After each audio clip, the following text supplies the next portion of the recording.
Mic check. You guys hear me in the back? Yep. Yeah? I got volume control here. Okay. The handout that I just gave you guys is just some space numbers that we came up with for the traffic building. That's going to be our first stop is our transit building that traffic's in now. After we stop there, we're going to head out to Public Works. That's the space that they're going to be going back into. We're kind of sharing that space right now with sanitation. So it's just a snapshot of what we have, what we're going back into, and the square footage right now. So just take a look at that, and then so you'll see the square foot numbers, and then you'll be able to visually see kind of what that space looks like when we get over to these two locations. Okay.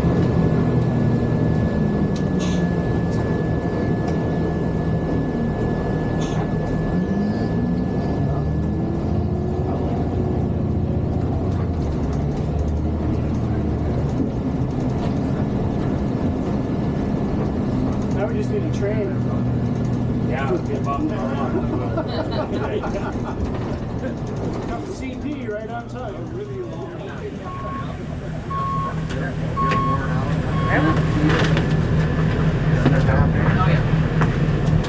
Thank you for the ride, sir. Yeah.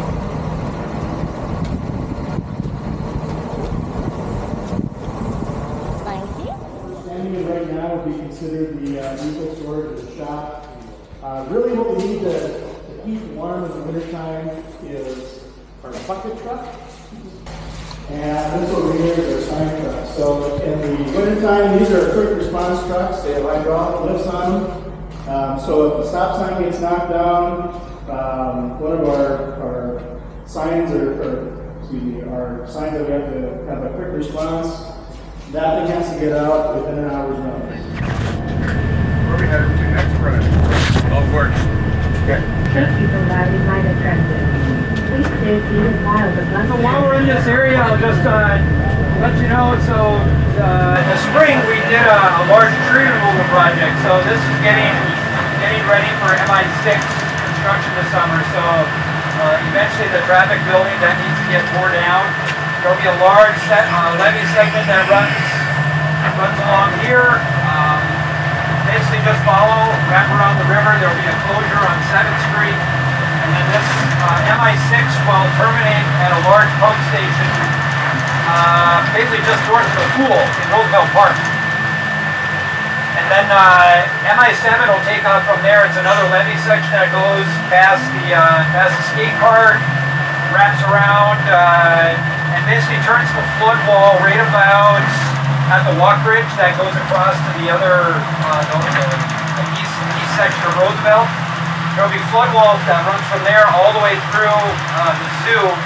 The North American exhibits are going to be in a future flood control project, so all of those exhibits are being moved basically into the middle of the park right now, like where the Teddy Roosevelt statue is. So it's a very unique flood control project. We actually have to build 17 zoo enclosures as part of that phase of flood control. The park has been fantastic to work with. They've been very patient with the inconveniences that we've put on them. But it's an important project as well, so they see the importance. Please stay seated while the This was an area of town that we're going to stop and do a little talking in. So in my slide presentation, I talked about Scope Creek. So this is an area of Minot where we have roads that have a PCI in the 70s. No, they're like 80s and 90s. So these are some of the best streets in Minot is in Eastwood Park. But it's some of the oldest infrastructure we have. This was like subdivision number 2 besides downtown. So this is 112-year-old stuff. But needs some of the best streets in town, which we know likely has lead service lines and tough infrastructure. So when Jason and when our departments work together on coordinating the infrastructure, this is kind of a case study for us on who's going first. And so this is probably one of the last areas in town that if we're going to do a lead service line replacement, we would go, because likely what's going to happen is when we go in and do these lead service line replacements, because the houses are so tight together, we're going to turn those roads into Swiss cheese. And there's really really going to be nothing left. And when we do that, well, then we might as well go and replace the 112-year-old cast iron pipe. And we might as well then go replace the old 8-inch clay tile storm sewers. And then we might as well go replace the old brick manholes. And so you can see this infrastructure project kind of evolve as it goes. It's going to start as a lead service line replacement and end up being a full reconstruction. And there's several neighborhoods within Minot where this is probably going to happen. Northeast Minot is another prime example, but at least in that neighborhood, the streets are in horrible, horrible condition. Those have PCIs in that probably 40 to 50. So remember that PCI chart that I showed this morning where we have that those poor conditions, we want to try to get rid of those? Well, if there's a silver lining in any of that, those are also neighborhoods that have old cast iron water heaters. So if we're going to go into a neighborhood and do a full reconstruction, those would be the candidates that we want to go into because we'd be able to do it all at the same time. So I think the takeaway from that discussion is there's a big coordination effort that we in Public Works and Engineering have to do, but it's going to get eventually to a funding issue that we as staff and council have to work together on. Because our traditional ways of funding these large-scale infrastructure projects like that are just not there. We haven't gotten into these large-scale reconstruction projects like other cities have done, like Fargo and Bismarck, because they do a lot of their projects by special assessment, and we have avoided those like the plague here in Minot, which is probably a good thing for us.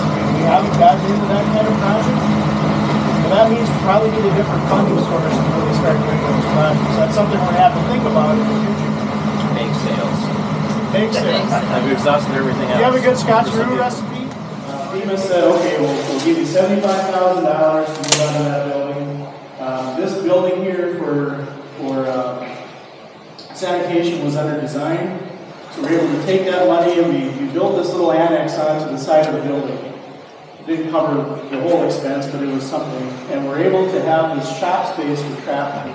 And so we squeezed the guys in here, we got this little bay, and at the time we only had one bucket truck, and then we had the rest of our fleet vehicles outside. And so that allowed us to put some of our sign storage inside here. We had a bucket truck, and then I'll walk you through the doors here in a second. We had a few desk space for our guys. We have some workbench space around the corner, and that's where our sign making table is. So we can make some specialty signs in-house. A lot of our standard signs, like stops and all that stuff, we ordered and have it shipped here because they can make it so much cheaper than what we can in-house. We order this stuff in mass. So then the transit building became available when we purchased that for flood control.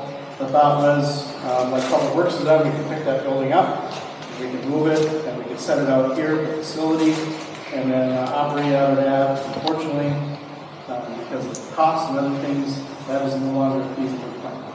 So after that building goes away, at this time, we're going to be forced to come back here and to squeeze into this building and disperse our equipment somewhere along the complex and try to make do with what we have until a new opportunity comes along.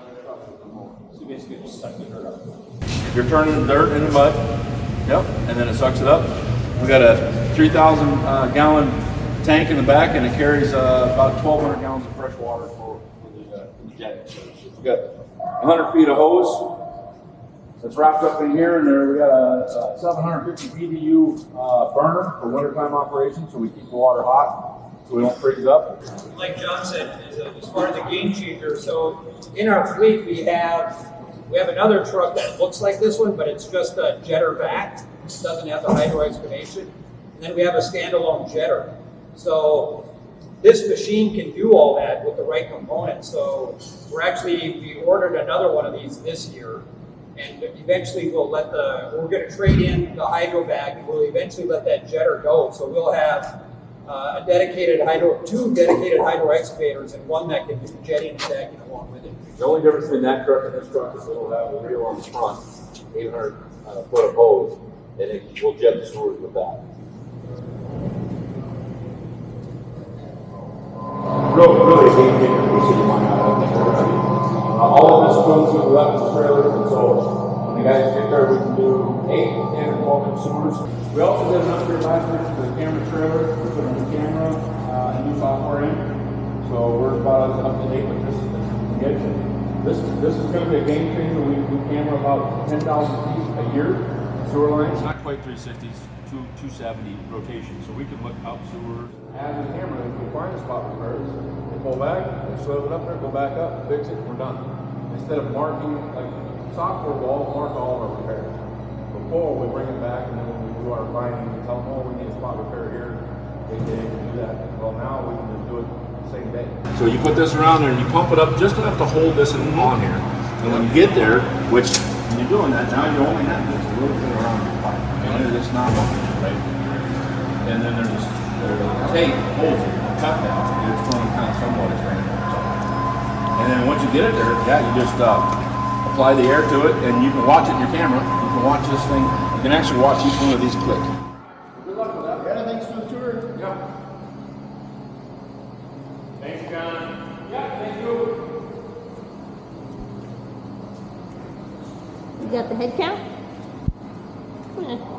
Eyeballing it.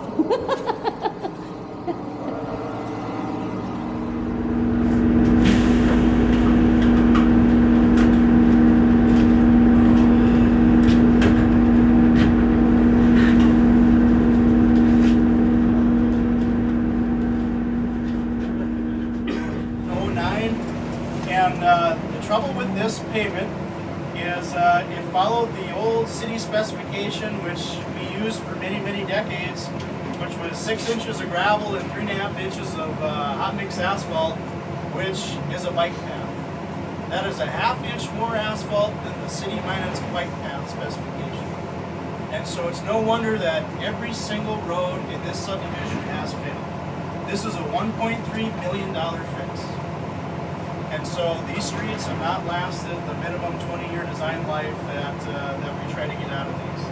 The very first thing that I did when I moved back home to the city of Minot is redo the city of Minot specification and take that pavement design that we had for many years and throw it in the garbage. So what we do now is we have a new robust pavement design that we use, and all new subdivisions are required to use the minimum that we have, but then also submit a pavement design to us to prove that either that design works, or if they have to use a thicker pavement design to withstand the traffic loading for that subdivision, then that's what they have to do.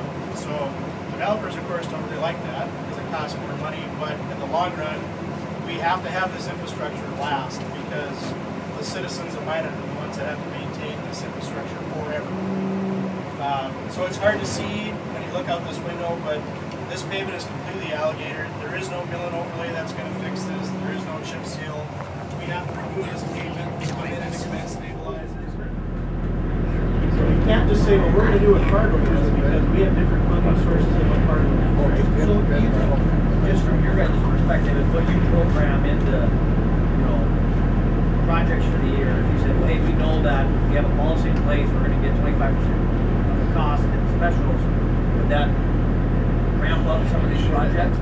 I think one thing to keep in mind is special. So there's a culture thing here that we have to right? Minot doesn't have a special assessment culture like other communities in the state. So if we all of a sudden decide next year, hey, we're going to go and do special assessments now, the citizens of the city of Minot are going to be like, hey, wait a minute.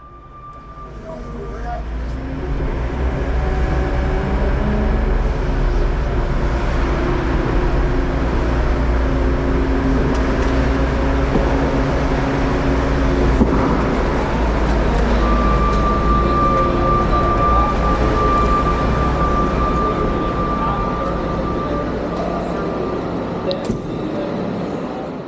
Pretty much all the MRFs are all standardized with the compaction densities. And the trucks come in, back in, and dump them in here, and then you saw the operation. This is what we do with it. We load in the trailers. Once the trailers are full, we disconnect it. Then we switch the trailers out. We have 2 of these. We've got a pretty good system, and right now our material is going to Demcon. We put that out for bids, and maybe the one that won that contract for the first 2 years for that. If you remember when we got into the realm of recycling. We probably got in when economic conditions were about the worst they could be. I think the commodity rebate at that time was probably less than $40 a ton. Since then, those have rebounded to, I think last month they were about $110 a ton, 114. So it's a commodity market, so it goes up and down with supply and demand.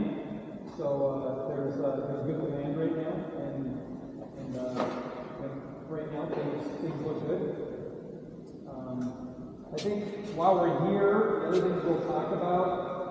So the roll-up door over there. So historically, we used to have a little garage up by the old scales. That's where we collected HHW, and that was only during the summertime. So now we have a year-round facility. We put some shelves in there, so you can come in year-round now and drop off paint. If you want to paint something and you don't care what color it is, if you want to do a mixture, we have paint. People come in and grab spray paint cans and grab latex paint.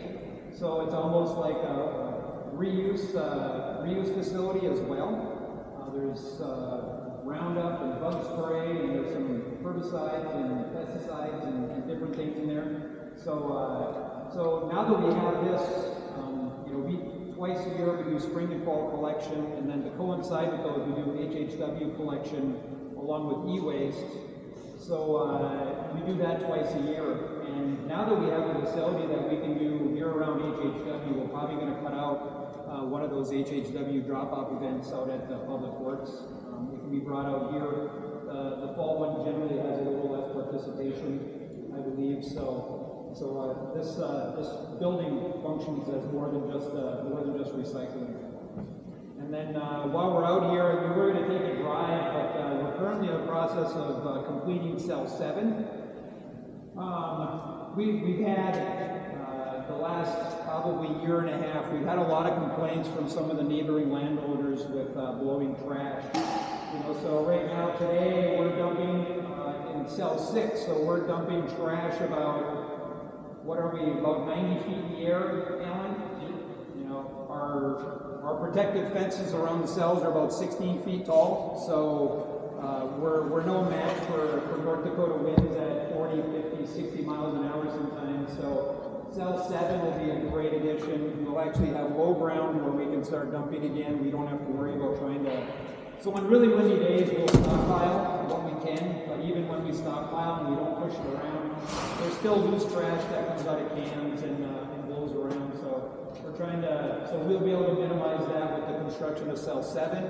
And then in the budget, we're starting to put money away for cell 8, and we'll probably try to build cell 8 about a year earlier than when we built cell 7, so that we always have some low ground available to us when those windy days come, and they're more frequent than infrequent. So it's good to have that low ground to go to.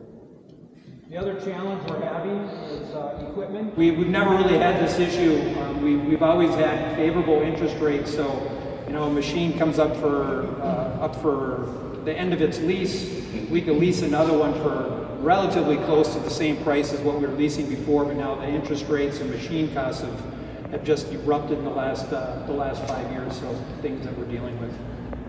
Yeah, and another issue that we're seeing a lot, I know everybody else is too, is between parts and everything else, is the lead times with the new equipment. It used to be after the budgets were approved, generally we would usually March, April, May-ish, somewhere in there, a piece of equipment would pretty much be available, and from what I hear now, it looks like some of the stuff's like a year and a half out.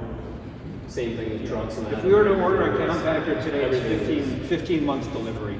So garbage trucks, taking it about 18 months to get a garbage truck. We used to get them in 6. Yeah. So it's really like there's things that we have in the 2024 budget that were supposed to be for trucks that we purchased this year, but the trucks from last year haven't even shown up yet. So we're trying to adjust our budgets on the fly to make sure that we can accommodate and keep turning over our equipment and keep making these purchases. And now that it's such a lead time, these companies don't get paid until that piece of equipment is delivered. So they have no working capital to start building that stuff up. So that's caused a great bit of a backlog right now for the city. So we're starting to see a lot of the vehicle equipment procurement areas is that's why they don't have the capital up front to build all these. So it's taking them longer. They get capital from a sale, they put it into the building of the next ones. It's not like a construction project where you get paid as you go. It's a pay at the end, and that has caused a lot of manufacturers a lot of problems. Matter of fact, on the bus side, we've lost 9 bus manufacturers in 5 years. You know, Can you talk about, you know, a couple of years ago, council were talking about the life of this landfill and going out and trying to find another location. But talk about that a little bit, and then talk about how much life we have left in the landfill, and is there any way to project the impact that recycling has had on extending the life of the landfills? The impact of recycling, it's really difficult. You know, we're going to divert about, I mean, it's a pretty small amount, like 1,200 tons out of about the 70,000 tons of MSW. You know, so on a percentage, but then you have to look into compaction rates.